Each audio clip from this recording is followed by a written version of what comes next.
So in this video, we'll be looking at the order Rhynchocephalia, which literally means head beak or beak head.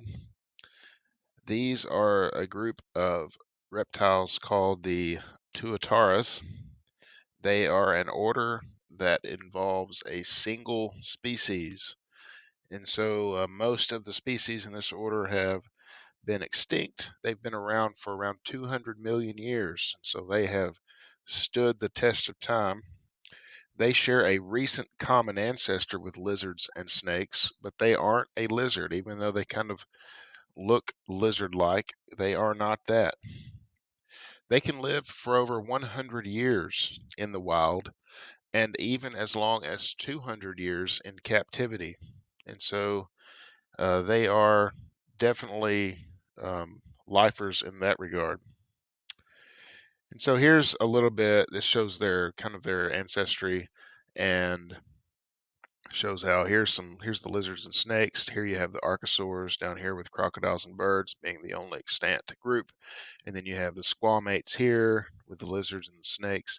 And then tuataras kind of out there on their own. So a little bit about their anatomy.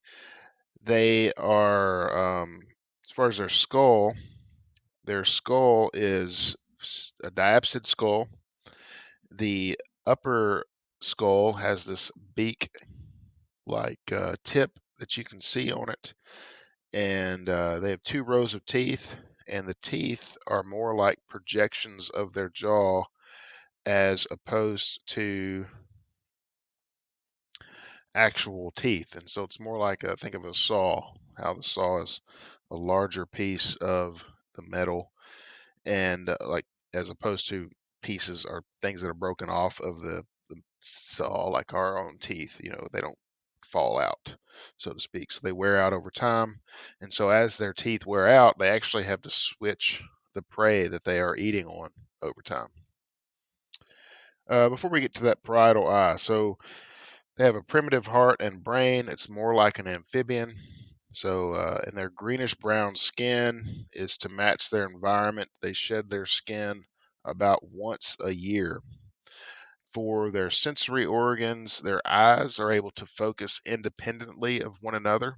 There are some other lizard species that are able to do that. And they also have a third eye, or a different eye called a parietal eye. And it has its own lens. It's in the top of the skull, as you can see there. This little opening right here. And it has its own lens. It's visible in hatchlings. So the younger they are, the more visible it is. And it kind of covers up as they become adults. This is largely an unknown use. Scientists go back and forth as to what this eye may be used for. So there's a future area of study for someone if you're interested in that.